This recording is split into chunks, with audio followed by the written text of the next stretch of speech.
الحمدللہ رب العالمین نحمدہ ونصلی علی رسولہ کریم اما بعد فاعوذ باللہ من الشیطان الرجیم بسم اللہ الرحمن الرحیم خیرکم من تعلم القرآن وعلمہ صدق اللہ العظیم اللہم صلی علی محمد وعلی آل محمد کما صلیت علی ابراہیم وعلی آل ابراہیم انک حمید مجید اللہم بارک علی محمد وعلی آل محمد کما بارکت علی ابراہیم وعلی آل ابراہیم انک حمید مجید اللہم ارنا الحق حقا وارزقنا اتباعہ وارنا الباطل باطلا وارزقنا اجتنابہ ربی یسر ولا تعسر فتمم بالخیر رب اشرح لی صدری ویسر لی امری واحلل عقدۃ من لسانی یفقہوا قولی واجعل لی وزیرا من اہلی آمین یا رب العالمین۔ السلام علیکم ورحمۃ اللہ وبرکاتہ۔ ناظرین محترم، پروگرام معلومات قرآن میں خوش آمدید۔ الحمدللہ سلسلہ وار ہم سورۃ العمران کا مطالعہ کر رہے ہیں اور ہم سورۃ العمران میں رکوع نمبر 15 تک کا مطالعہ کر چکے ہیں۔ آئیے آج سے ہم آغاز کرتے ہیں سورۃ العمران کی رکوع نمبر 16 کے خلاصے سے۔ رکوع نمبر 16 جس کا مفہوم ہے نظم کی اہمیت۔ 16ویں رکوع میں ارشاد ہوا کہ اللہ نے غزوہ احد میں مسلمانوں سے اپنی مدد کا وعدہ سچ کر دکھایا تھا جبکہ وہ کافروں کو بے درے قتل کر رہے تھے، البتہ جب چند ساتھیوں نے نظم کی خلاف ورزی کی اور فتح کی جلدی میں اپنے امیر کی نافرمانی کر کے مسلمان لشکر کی پشت پر واقع در خالی کر دیا تو پھر فتح شکست میں بدل گئی۔ اس درہ نے کفار نے حملہ کیا اور مسلمانوں کو شدید نقصان اٹھانا پڑا۔ گویا اس رکوع میں نظم کی اہمیت کو واضح کیا گیا ہے۔ اللہ ہمیں غلبہ دین کی جد و جہد میں نظم کی پابندی کے ساتھ محنت کرنے کی توفیق عطا فرمائے، آمین یا رب العالمین۔ رکوع نمبر 17 میں ذکر ہوا ایک مثالی قائد کی صفات۔ 17ویں رکوع میں نبی اکرم صلی اللہ علیہ وسلم کی تحسین کی گئی۔ آپ صلی اللہ علیہ وسلم مومنوں کے حق میں انتہائی نرم مزاج ہیں۔ اگر آپ صلی اللہ علیہ وسلم سخت گیر ہوتے تو ساتھی آپ صلی اللہ علیہ وسلم کے پاس سے منتشر ہو جاتے۔ نبی اکرم صلی اللہ علیہ وسلم کو تلقین کی گئی کہ ساتھیوں کے نظم کی خلاف ورزی کی غلطی معاف کر دیجیے، ان کے لیے اللہ سے بخشش طلب کیجیے اور ان سے معاملات میں مشورہ کر کے ان پر اپنے اعتماد کا اظہار فرمائیے۔ البتہ جب آپ فیصلہ کر لیں تو پھر اللہ پر توکل اور بھروسہ کیجیے، اللہ توکل کرنے والوں کو پسند کرتا ہے۔ اس حقیقت کو یاد رکھیے کہ حق و باطل کی معرکہ میں فیصلہ کن شہ اللہ کی مدد ہے، یہ حاصل ہو تو کوئی شکست نہیں دے سکتا۔ اس کے برعکس اگر اللہ کی مدد شامل نہ ہو تو کوئی مدد نہیں کر سکتا۔ اس رکوع میں مزید فرمایا کہ جو سعادت مند اللہ کی راہ میں شہید ہوں انہیں مردہ نہ سمجھو، وہ حقیقت میں زندہ ہیں، اللہ کی عطا کردہ رزق سے لطف اندوز ہوتے ہیں ہوئے اپنے ان ساتھیوں کے بارے میں خوش خبریاں سن رہے ہیں جو بعد میں شہید ہو کر ان کے ساتھ آ ملیں گے، ساتھ ہی اللہ کی طرف سے مزید نعمتوں کی بشارتیں حاصل کر رہے ہیں۔ اللہ ہم سب کو شہادت کی موت عطا فرمائے، آمین یا رب العالمین۔ رکوع نمبر 18 میں ذکر ہوا ہمارے لیے اللہ ہی کافی ہے۔ 18ویں رکوع میں اللہ نے صحابہ کرام رضی اللہ عنہ کی تحسین فرمائی۔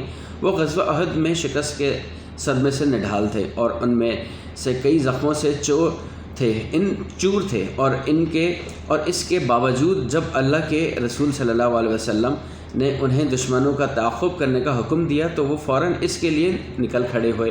اللہ نے انہیں اجر عظیم کی بشارت عطا کی۔ اس موقع پر راستے میں ایک قافلہ والوں نے انہیں ڈرایا کہ تمہارے دشمن زیادہ تیاری کے ساتھ حملے کے لیے آ رہے ہیں، تو انہوں نے جواب دیا حسبنا اللہ و نعم الوکیل، ہمارے لیے اللہ ہی کافی ہے اور وہ بہترین کارساز ہے۔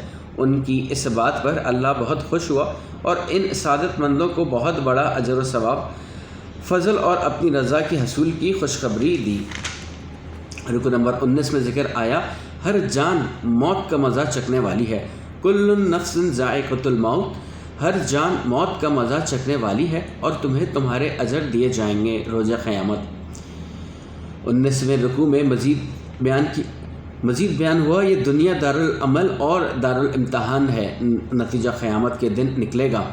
پس جو کوئی بھی بچا لیا گیا جہنم کی آگ سے اور داخل کر دیا گیا جنت میں، پس وہ تو کامیاب ہو گیا اور دنیا کی زندگی نہیں ہے مگر دھوکے کا سامان۔ اللہ ہمیں اس دنیا کے دھوکے سے محفوظ فرمائے اور اس میں رہتے ہوئے آخرت کی تیاری کی توفیق عطا فرمائے، آمین یا رب العالمین۔ 20ویں رکوع میں ذکر ہوا حصول معرفت حقائق کا ذریعہ، ذکر و فکر۔ 20ویں رکوع میں آگاہ کیا گیا کہ اللہ کی معرفت اور سیدھے راستے کی ہدایت انہیں نصیب ہوتی ہے جو کائنات پر غور و فکر کرتے ہیں اور ہر حال میں اللہ کا ذکر کرتے ہیں، ایسے لوگ حقائق کو پا لیتے ہیں اور حقیقی ایمان کے نور سے ان کی باطن منور ہو جاتے ہیں۔ وہ اللہ سے دعائیں کرتے ہیں، اے ہمارے رب بخشش دے ہمارے گناہوں اور دور کر دے ہم سے ہماری خطائیں اور ہمیں مفاد دے نیکیوں کاروں کے ساتھ۔ اے ہمارے رب ہمیں عطا فرما سب کچھ جس کا تو نے ہم سے وعدہ کیا ہے اپنے رسولوں کے ذریعے، اور رسوا نہ کر ہمیں روز قیامت، بے شک تو اپنے وعدے کے خلاف کرنے والا نہیں ہے۔ اس رکوع کے آخر میں اہل ایمان کو تلقین کی گئی کہ وہ کفار کے مقابلے میں ڈٹے رہیں، نظم کی سختی سے پابندی کریں اور اللہ کا تقوی اختیار کریں تاکہ وہ کامیاب ہوں۔ ناظرین محترم، یہاں پہ سورۃ العمران کا مطالعہ مکمل ہوا ہے۔ اب آغاز ہو رہا ہے سورۃ النساء کا۔ سورۃ النساء کی رکوع نمبر 1 میں ذکر آیا، خواتین اور یتیموں کے حقوق ادا کرو۔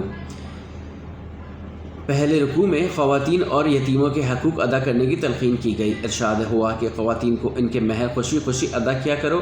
مردوں کو 4 نکاحوں کی اجازت ہے مگر اس شرط کے ساتھ کہ وہ تمام بیویوں کے درمیان عدل کریں۔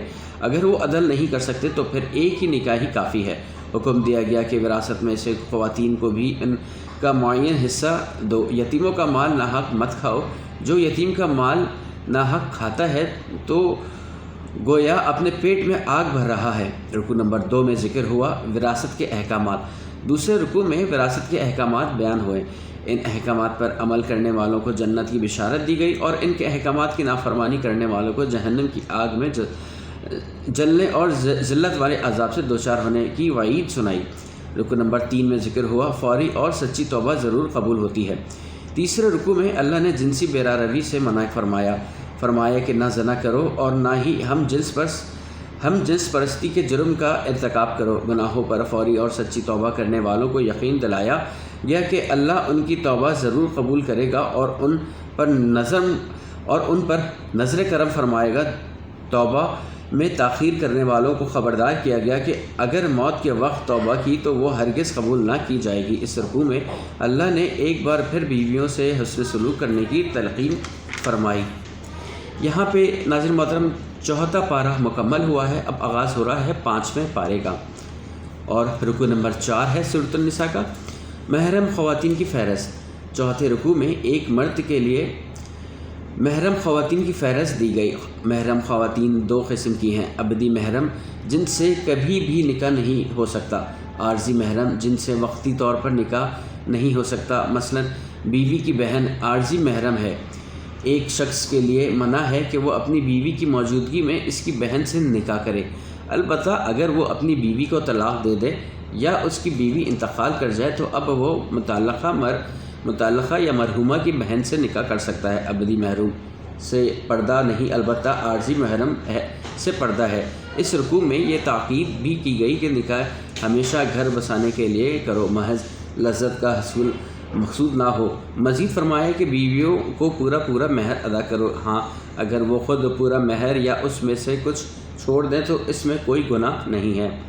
ناظرین محترم، یہاں تک تو مطالعہ مکمل ہوا ہے، اور اب جو آگے آنے والا رکوع ہے وہ ہے رکوع نمبر 5۔ میں آپ کو اس حوالے سے جو ہیڈنگ ہے، جو موضوع ہے، وہ میں آپ کو بتا دیتا ہوں۔ جو آنے والا موضوع ہوگا کل کے لیے وہ ہوگا رکوع نمبر 5 میں ذکر ہوگا شریعت ایک نعمت ہے۔ رکوع نمبر 6 میں ذکر ہوگا روز قیامت نبی اکرم صلی اللہ علیہ وسلم کی امت کے خلاف گواہی۔ پھر رکوع نمبر 7 میں ذکر ہوگا شرک کا جرم معاف نہیں کیا جائے گا۔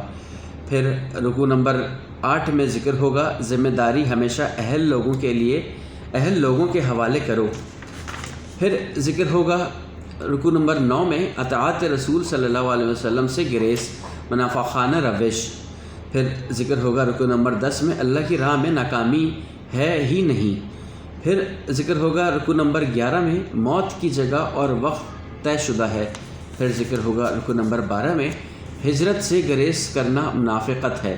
پھر ذکر ہوگا رکوع نمبر 13 میں جان بوجھ کر قتل کرنے والے پر پھٹکار۔ پھر ذکر ہوگا رکوع نمبر 14 میں ہجرت نہ کرنے والوں کی حسرت ناک موت۔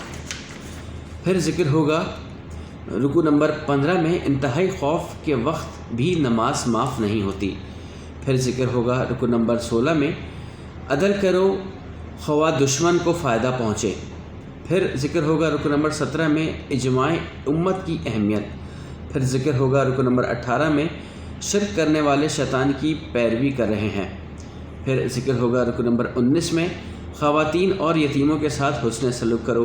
پھر ذکر ہوگا رکوع نمبر 20 میں ظلم و استحصال کے خلاف جد و جہد کرو۔ میری دعا آپ کے لیے، میرے لیے، ہم سب کے لیے، میرے گھر والوں کے لیے، آپ کے گھر والوں کے لیے، اللہ تعالیٰ مجھے اور آپ کو، ہمارے گھر والوں کو قرآن حکیم کی سمجھ عطا فرمائے، قرآن حکیم سے جوڑنے کی محبت عطا فرمائے، قرآن مجید کے اوپر عمل کرنے کی توفیق عطا فرمائے، آمین یا رب العالمین۔ انشاءاللہ تعالیٰ پھر دوبارہ سے حاضر ہوں گے، جب تک کے لیے اجازت دیجیے۔ وآخر دعوانا ان الحمد للہ رب العالمین۔ السلام علیکم ورحمۃ اللہ وبرکاتہ۔